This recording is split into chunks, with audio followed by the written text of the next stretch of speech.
Hey everybody, welcome back to Life with Lolo. It is Sunday, so you know what time it is. It is time for our weekly review of Real Housewives of Atlanta. This is season 12, episode 8, and it was Head Over Heels. So, this episode was kind of cute. It was pretty much about Cynthia and Mike's proposal. It kind of opened up with like this sonnet in French and these like old timey black and white type clips where it has like the words on the screen and stuff like that.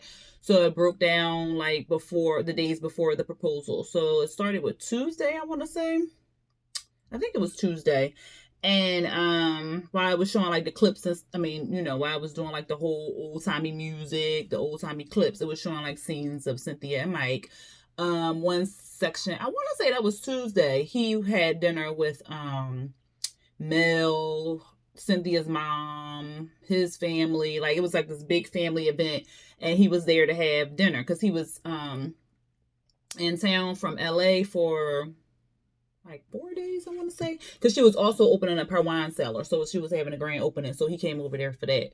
So anyway, he asked for permission to ask her to marry him, and he was like, well, because we working on this relationship type thing, and it's coming up. I'm gonna propose to her, but I just want to make sure when I do, I have y'all approval. So everyone, they approved of him and everything, and that was pretty much it for that one. And then he went down to the jewelers. I think that was Wednesday.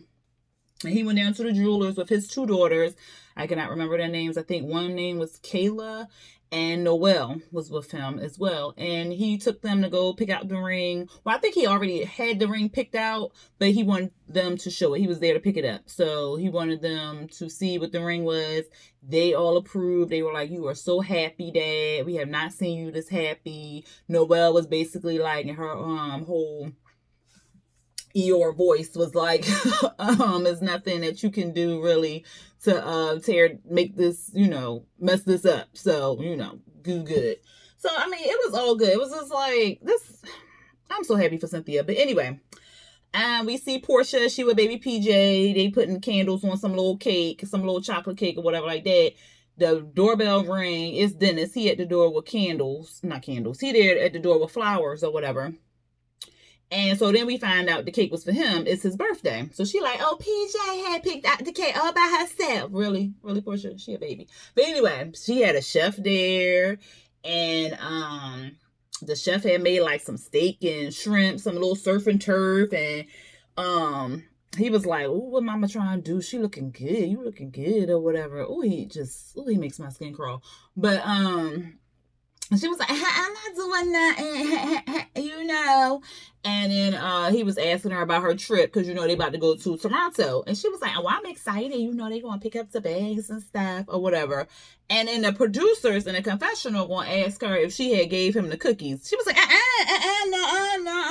no, this cookie jar is closed. It is no longer a jar because we got to work on some things before he get in this cookie jar. So the cookie jar is closed. I said, okay. All right, whatever. And she was basically like, he trying to jump in head first because he was talking about, oh, I'm gonna have to step the ring up and stuff. First of all, dude, you're gonna have to propose to me all over again because A, I don't trust you, and B, I don't trust you. So, and see, we not engaged no more. Like, she not wearing a ring anymore. She not even in that state of mind because y'all broke up. So basically, the engagement was off. Y'all no longer in a relationship. So you got to start all over. And she basically like, he want to go back in head first. And I'm like, no, he needs to, I need to build up this trust again or whatever. And I was with Portia because like Dennis, child, and I hope she sticks to her guns. I'm not sure how long they were broken up for before she got back together, but I haven't heard anything about them being re-engaged or like that, but you never know. I just hope that she really stuck to her guns because Dennis makes me feel like he is the type of guy that as soon as you forgive him, he do right for like a couple months and then fall right back into the previous behaviors because ain't no way you telling me that this man didn't, I don't know. And then because this episode was about love, so I'm not even gonna go into the Dennis rant today. We're going on Thursday. So on Thursday, Cynthia is at lunch. She FaceTiming Eva. And Eva was like, damn, girl, you beat. She was like, yeah, you know, my man in town. So I had to step it up or whatever. So she said she was meeting with Marlo because she want to ask her about Snakegate. She want to know if, you know, Marlo recorded her. Marlo show up. She looked real cute. And Marlo was like, are you sure you want to sit out here or whatever like that? She was like, yeah, is it a problem? She was like, oh, now I don't want to be sweating because it's Georgia. And I don't know what season it was, but it had to be something warm outside. Georgia in the summertime, child, no. No. My mama live down there in Georgia, and let me tell you, I be in the house every time I visit her. Do you hear me? It is too hot, and them mosquitoes, whew, horrible. But anyway, Cynthia asked about her event. And Cynthia was basically like, yeah, not Cynthia. Marlo was like, oh, it was nice and everything until your friend came in with her marching band. She was like, well, you invited a girl. She was like, well, you invited a girl and she showed up. I was like, Cynthia, really? You don't really think that what Kenya did was disrespectful? Like, not at all. Like, because that's like the second time she done took up for her. Or no, maybe like the third time she took it. Like, you, not at all. You don't find it disrespectful. And Marlo was like, that was disrespectful, Kenya. Like, no, that was my event. That was my first launching. Like, no, that was just too much or whatever. And so they was talking about that for a little bit. And then Cynthia just basically was like, oh, this is the part right here. Which I was like, Cynthia, if you don't stop. She's talking about, don't even worry about it because I can get, because Marlo was saying something about how she don't like the way Kenya talks to her or something because at the barbecue Bailey, you remember she had cut Cynthia off or whatever like that. And Marlo was like, I don't like the way she talked to you. She just kind of talk over you and stuff like that. She was like, don't worry, girl, because I can get Kenya in check. I was like, Cynthia, not even you believe that. Girl, stop. But anyway, Cynthia basically asked Marlo about the tape. She was like, you Nene friend, and because she was saying something about she was going to invite her to the opening of her wine cellar, and she was like she didn't know she was going to do it because of this tape going around. So she was like, did you record me? Pretty much. And she was like, what? Why would I even record you? And then Cynthia was like, is you recording me now? Marlo was like, this conversation ain't nothing I want to record. This is definitely nothing I want to record. And something she said, and Marlo was like, girl, you brought me the tea. You done made a little teardrop fall. I said, Marlo, stop with the dramatics. But she was really offended that Cynthia had even asked her that question. She was like, girl, I wouldn't even record nobody. That's just disrespectful. I'm not walking around here recording somebody. And what conversation where you was bashing Nene that I would have recorded? And where would I have sat down with you to record something? And Cynthia was like, I can't think of nothing, like, or whatever. Because her and Marlo wasn't even cool enough to be sitting down having some discussion about Nene. So I don't even know why Cynthia had even thought that Marlo had did it. I think it's Giovanna. Like, hands down, I think it's her. Because she trying to be all buddy-buddy with everybody. I still think it's her. I wish they just come on and just say who did it or whatever. What happened? So, she was telling her that Tanya invited Nene to Toronto and she's thinking about coming. And then Cynthia had invited her to her wine cellar. So next we see Candy and Todd. And they walking up to this new building that Todd and bro, it's going to be Ole G. So O-L-E with the little, not asterisk, what is it? Oh man, it's on the tip of my tongue. I can't spit it out. Dang it. Y'all know the little thing. It's a Ole G or whatever. And, basically, Todd, y'all know he didn't open up all these or started all these things like this Mexican restaurant. He opening, trying to expand the old lady gang, the regular restaurant. He trying to expand that into breakfast. I guess they gonna put a little thing on the side for breakfast. They can't just eat breakfast at the regular restaurant. I don't understand. But anyway, then they got a truck, and then there's some other business. It's like a whole bunch. So Candace pretty much like, look, you need to slow down. Like, you're doing all of this stuff. Like, I don't have no problem with you, building and growing and doing all the stuff, but you gotta start something and then finish it. Like, you keep opening up this stuff, and then this building sitting for 8 months, and then you still got this one, that one sitting for 6 months. Like, you gotta, if you putting money down, you need to finish that project. So she was pretty much like that, and he was like, because when she ran down everything that the housing was going, not housing, but the stuff was going to cost to like knock this down, fix this up, do all this stuff, it was over $500,000. So it was like 6,000 something. It was a lot. And then you never know what could go wrong. So it can be up to like $1 million if they calculate everything right. That was just off the top of their heads. They don't know how much it really will be to knock stuff down, fix it back up, or whatever. And then he was like, babe, I don't understand why you like, you usually like go. You like, oh yeah, do it. And stuff like that. Like, you scared of success and stuff like that. She was like, who's scared of success? Like, like, ain't nobody scared of success. What did she say? Let me get it exactly what she said. She was like, you talking to me like you way more successful than me. I said, oh no, Candy, no. That was like, woo, she stepped on his neck hard.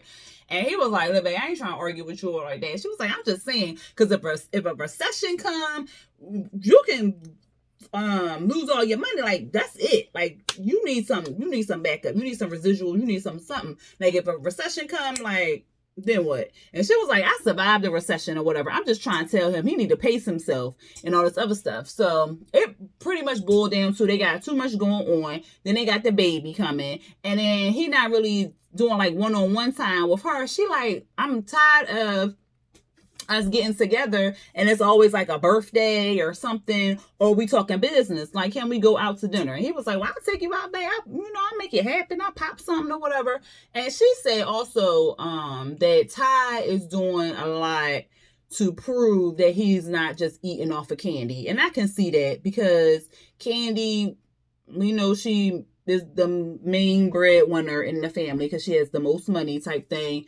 And we saw the clips of her mom coming at Todd all hard and stuff, talking about he just using her and blah blah blah. So I can see where Todd is trying to like overcompensate and stuff like that. But like she said, he really do need to like pace himself, because he don't want to get in the red and just keep buying, and then you got all this empty property and you can't do nothing with it because the market didn't change and stuff like that. So she was just pretty much telling him like, just slow down, boo.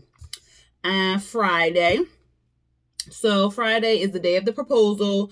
She opened up the wine cellar. We see everybody getting dressed. Mike shows up, he helping her, whatever, and she's all excited to see him, of course.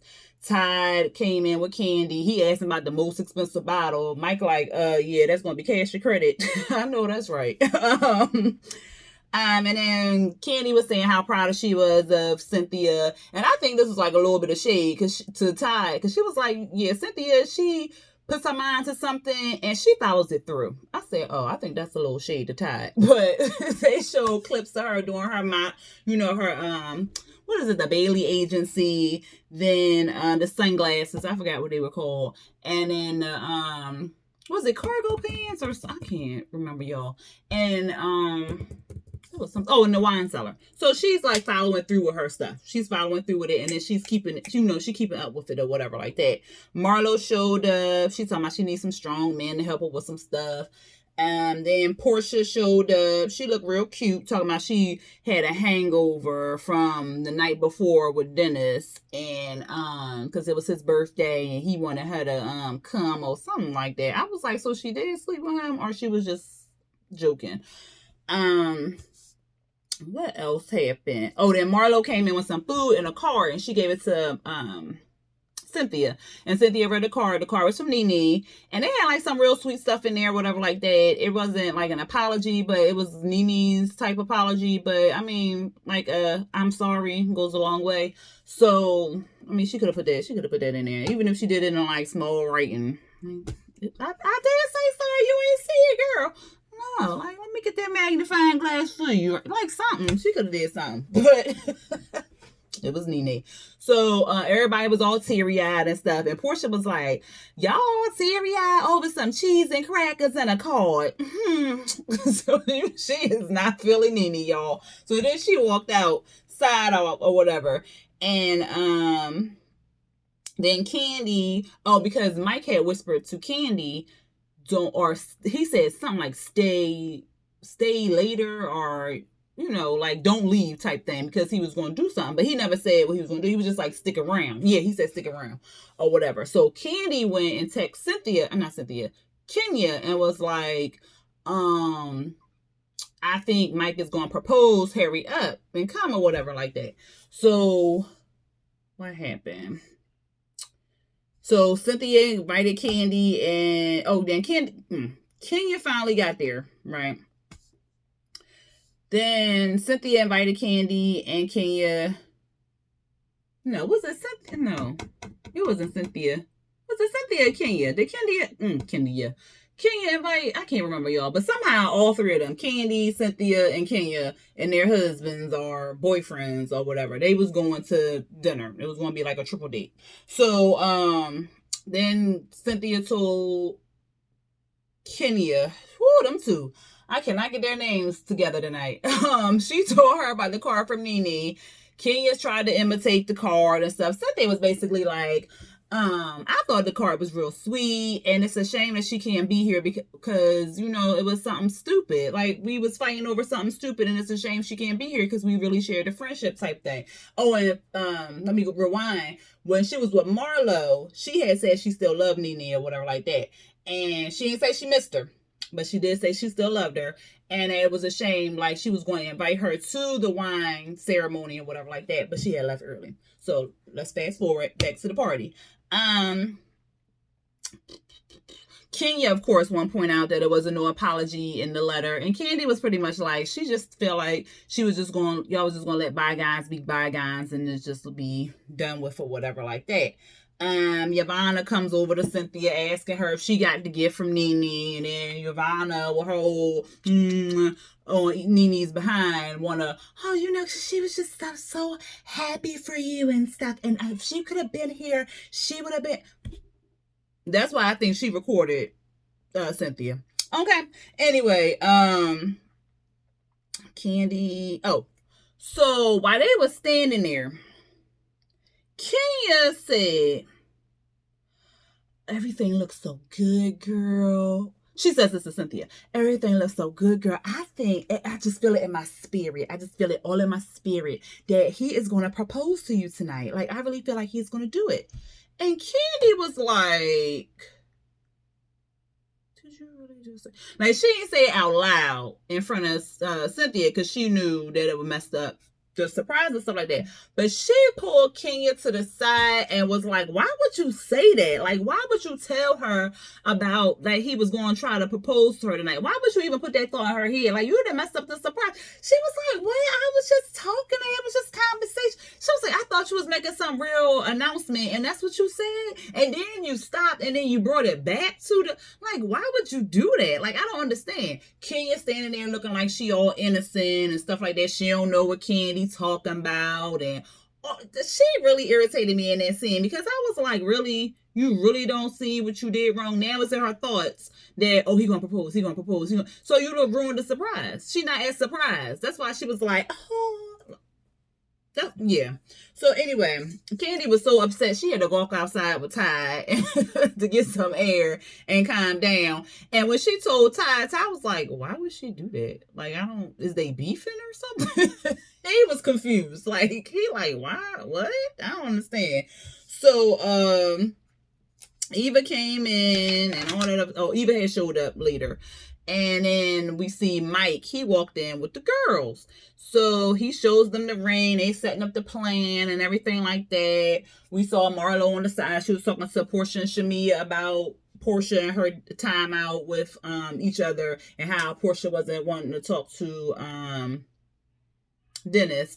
And Shamia was like, yeah, you act like you got a hard exterior, girl, but you real soft on the inside and stuff like that. And that was it. So then next we see the main event. We see Mike. He introduced Cynthia because she was like, I'll give a little speech right there, baby. And he was like, all right, man, you walk over there. And she was like, well, you gonna walk over there with me? He was like, okay, I will. So then he walked over there with her, and he introduced her or whatever like that. She gave her little speech thanking everybody for coming out and if anybody else had anything to say. And so then Eva was like, Kenya, you want to make a speech? And Kenya was like, I'm fine. Or whatever. And then Eva, she walked up there, she congratulated her and stuff.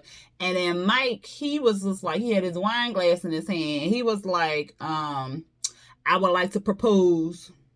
And it was like, what? And Kenya was, not Kenya, Cynthia was like, what? And he was like, oh, I'm sorry, my bad. A toast. Oh, sir. And so, and then, he said like his little speech and stuff like that. And then he was about to like, cheers it up. And the girls walked in and they was like, oh, no, you doing it all wrong. You got to do it with this bottle or whatever like that. So they came up with the bottle and it had like this big question mark on it and stuff. And he was like, y'all want me to pop this?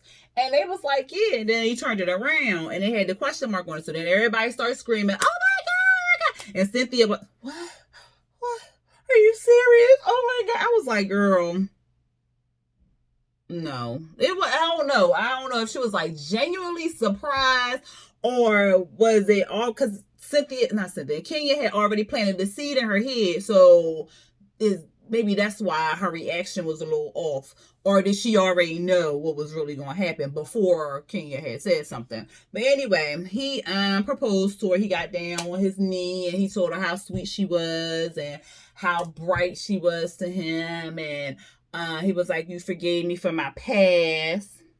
Or you accepted my past. You're here for my present. And now I want you to be my forever. I was like, oh. Like that. So it was cute. But anyway, the kids walked in, and I think this is the part that really got me. The kids, the girls, the teenagers and stuff like that, they walked in with this like mirror heart with all their names on it. It was 2 pieces. And one of his daughters was I don't know this girl name. She had the sign that said, can we be? And then in the heart it said family. And then on one half of the heart it said Noelle and Cynthia.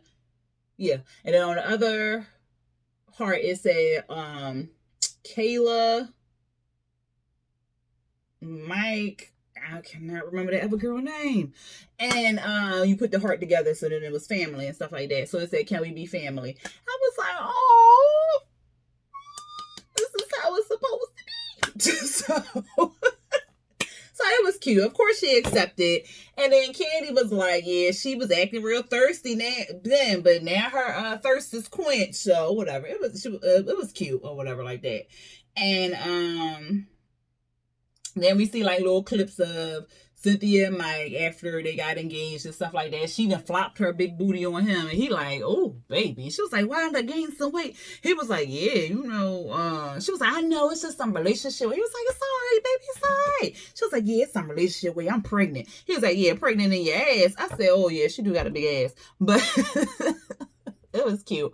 Then we see Eva and her babies, another cute little moment. She doing the baby girl nails and stuff.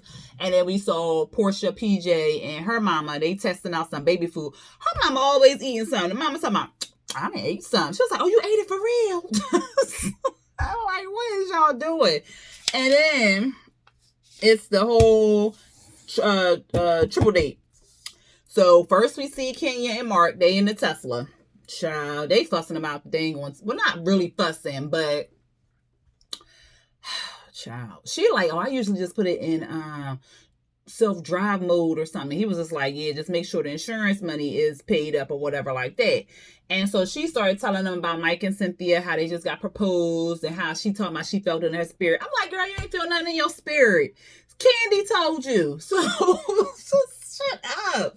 So he was like, oh, so you was being nosy. And she was like, I wasn't being nosy. I was just, just felt it and stuff like that. And I had told her that, I felt it and stuff. And he was like, oh, so you just outed her. You just ruined the surprise or whatever. And she just sat there quiet. Because do she still not really get that that's what she did? But whatever. They was just talking in the car and she was saying how she summoned the car, and they was just going back and forth about the Tesla. And she said that she admits that she's real passive in the relationship, when it comes to relationships, and when it's a situation where it's like not so good or whatever, not negative, but not so like, oh yeah, we're going to eat and yay. Like it's like some deep conversation type thing. She avoids it or doesn't say anything. Or if something bothers her, she doesn't say anything. She just lets it go. And that's not good. That's not good for any relationship. If you married or not, that is not good, because you can be sitting there holding them feelings, and then anything can happen, and then you just blow up, and then no, because you can't truly be happy or have no effective relationship if you're not really communicating with your partner and letting them and telling them how you feel. And if they not willing to listen to how you feeling and don't accept how you feeling, not that it's like, oh well, I need to run away and blah blah blah. But if they can't really accept what you feeling, then you don't need to be with that person. If you can't openly express yourself to your person and they not willing to change to accept what you're saying, then what's the purpose? What's the point? What we doing this for? So anyway, that's what she was basically saying. She said it in a little confessional or whatever like that. Then we see Todd and Candy. They look so cute. They was just like twinning it with their denim and white on or whatever like that. And I was like, that is a shame. Candy and Todd the same height and she got heels on. But they cute. They cute. Then we saw Cynthia and Mike. They came up and then they were sitting in there and of course Kenya and Mark, they came last. And they was like wife swap, so they swap wives and stuff like that. So Cynthia was sitting in front of Todd, I want to say. Kenya was sitting in front of Mike, and then Candy was sitting in front of Mark. So they were just basically talking and stuff like that. And Cynthia was saying how she had her ring and stuff. Oh, before Kenya and Mark walked in, Cynthia had said something to Candy like, yeah, Kenya had walked up to me or whatever and was like, I feel like he going to propose to you and stuff like that. And I was like, why would she say that? And then she really didn't get to finish it because then Mark and Kenya walked up. But I'm trying to think, because Candy was standing there when Kenya said it. So did she say it at a different time before Candy was there? Like, so you was really trying to ruin the surprise if you said it twice. That don't make no sense. But anyway, they were just basically talking, and they brought up how Mark proposed to Kenya, and it didn't really make any sense to me. He said that she popped up at the apartment or something, or at the house or whatever, and he wasn't expecting her. So he ran back to the room and got the ring and proposed to her or something. I was just like, oh, not even proposed. He was like, guess who's official or something. And she accepted it. Okay. So I just saying, okay.